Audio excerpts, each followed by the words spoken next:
আসসালামু আলাইকুম। যখন আপনার নামে কেউ মিথ্যা অপবাদ ছড়িয়ে দেবে, আপনার নামে যখন কেউ দুর্নাম করবে, তখন মা আয়েশা রাদিয়াল্লাহু তাআলা আনহার কথা মনে করবেন। তার নামে কিন্তু পুরো শহর জুড়ে কুৎসা রচনা করা হয়েছিল। যখন আপনি অসুস্থ হয়ে অসুস্থতার ব্যথায় কাতরাতে থাকবেন, তখন নবী আইয়ুব আলাইহিস সালামের কথা মনে করবেন। তিনি কিন্তু এক ভয়ঙ্কর ভাইরাসজনিত রোগে আক্রান্ত হয়ে আপনার থেকেও বেশি কষ্ট পেয়েছিলেন।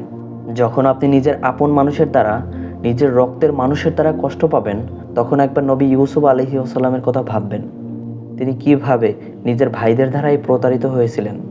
যখন আপনার বাবা মা যখন আপনাকে না বুঝেই আপনার বিরুদ্ধাচরণ করবে, তখন একবার নবী ইব্রাহিম আলাইহিস সালামের কথা ভাববেন। কেননা তার নিজের বাবাই কিন্তু তাকে আগুনে নিক্ষেপ করায় ভূমিকা রেখেছিল। যখন আপনি কোনো সমস্যা থেকে পরিত্রাণ পাবেন না, তখন একবার নবী ইউনুস আলাইহিস সালামের কথা ভাববেন। তিনি কতটা সময় ধরে মাছের পেটে আটকা ছিল। তিনি কিন্তু হতাশ হয়ে পড়েননি, বরং ভাগ্যের লিখনের উপর বিশ্বাস করে, আল্লাহ তাআলার উপর ভরসা করে আল্লাহর কাছে দোয়া করছেন। যখন আপনি দিনের কোনো বিধান নিয়ে হতভম্বিত হবেন, যখন দিনের কোনো বিধান নিয়ে সমাধান খুঁজে পাবেন না, তখন একবার নবী নূহ আলাইহিস সালামের কথা ভাববেন। তিনি কিন্তু কোনো প্রশ্ন ছাড়াই মরুভূমির উপর নৌকা তৈরি করেছিলেন।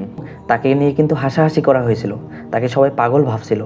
দিন শেষে সবাই তাকে বুঝতে বাধ্য হলো এবং লজ্জিত হয়ে নিজেকে রক্ষায় তার কাছেই আসতে হলো। যখন আপনি পরিবার পরিজন, বন্ধুবান্ধব, আত্মীয় স্বজন, পাড়া প্রতিবেশীর কাছে হাসির পাত্রে পরিণত হন, তখন একবার নবী মুহাম্মদ সাল্লাল্লাহু আলাইহি ওয়াসাল্লামের কথা ভাববেন। তিনি কিন্তু তার আপন মানুষদের দ্বারা প্রতারিত হয়েছিল। তাকে কিন্তু সবাই আলামিন বলে বিশ্বাস করত। সেই মানুষরাই তাকে নিয়ে হাসাহাসি করছিল, সেই মানুষরাই তাকে নিয়ে ঠাট্টা করছিল। তিনি কত কষ্ট সহ্য করছেন, কত ত্যাগ করছেন। রাসূলুল্লাহ সাল্লাল্লাহু আলাইহি ওয়াসাল্লাম বলেন, সবচেয়ে বেশি পরীক্ষা দিয়েই সবচেয়ে বড় পুরস্কার আসে। তাই হতাশ হবেন না। ঠান্ডা মাথায় আপনার সমস্যা থেকে পরিত্রাণ পাওয়ার চেষ্টা করবেন। ঠান্ডা মাথায় ভাববেন, ঠান্ডা মাথায় পরিকল্পনা করবেন। ইনশাআল্লাহ একটা না একটা পথ অবশ্যই খুঁজে পাবেন। আপনার জন্য অনেক দোয়া, ভালোবাসা এবং শুভকামনা রইল। আসসালামু আলাইকুম।